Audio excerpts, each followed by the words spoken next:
Assalamualaikum warahmatullahi wabarakatuh. Perkenalkan nama saya Kaygia dengan NPM 23646053.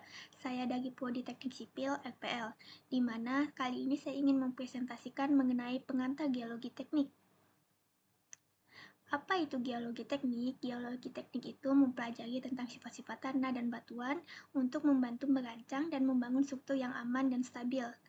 Ruang lingkup dalam geologi teknik itu mencakup analisis tanah, identifikasi dan klasifikasi batuan, survei dan penyidikan lapangan, analisis stabilitas lereng, perancangan pondasi, dan mitigasi bencana geologi. Pentingnya geologi teknik dalam bidang teknik sipil itu ada 3, yaitu sebagai keamanan struktur untuk menghindari kegagalan struktur dan melindungi keselamatan manusia. Yang kedua itu ketahanan bangunan. Kita harus mendesain bangunan yang tahan terhadap gempa bumi, tanah longsor, dan bencana alam lainnya. Yang ketiga itu penghematan biaya. Dengan penghematan biaya ini dapat meminimalkan biaya konstruksi dan perawatan dengan memahami kondisi tanah. Selanjutnya, sifat-sifat dasar tanah dan batuan. Tanah itu terdiri dari berbagai macam partikel, seperti pasir, lempung, dan kerikil. Sifat-sifat tanah meliputi permeabilitas, kepadatan, dan kekuatan geser.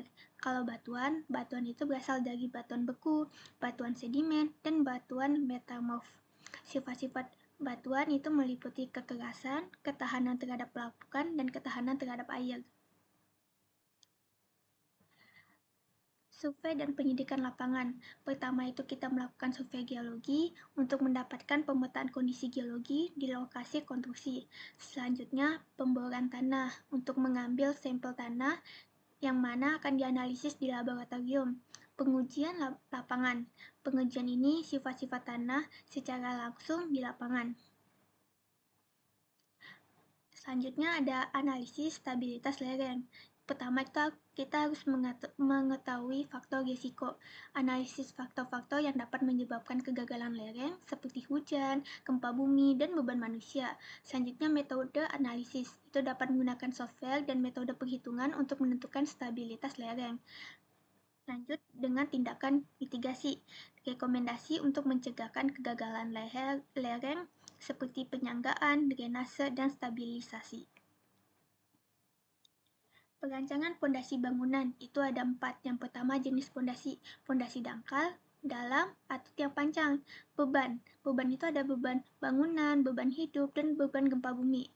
Selanjutnya kapasitas tanah, itu kemampuan tanah untuk menopang beban bangunan. Baru kedalaman pondasi yang diperlukan untuk mencapai tanah yang kuat. Mitigasi bencana geologi. Kita tuh harus mengetahui tentang risikonya untuk mengidentifikasi potensi bencana geologi di suatu wilayah.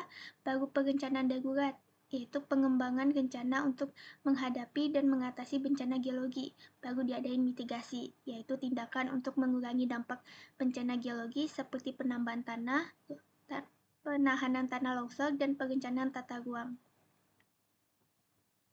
Studi kasus dan aplikasi geologi teknik. Pertama, di gedung tinggi, itu perencanaan pondasi yang kuat untuk mendukung beban gedung yang berat. Terowongan, analisis stabilitas lereng, dan pencegahan guntuhan tanah. Yang ketiga, bendungan, evaluasi kondisi geologi dan ketahanan bendungan terhadap tekanan air. Sekian presentasi dari saya. Wabillahi taufiq walhidayah. Wassalamualaikum warahmatullahi wabarakatuh.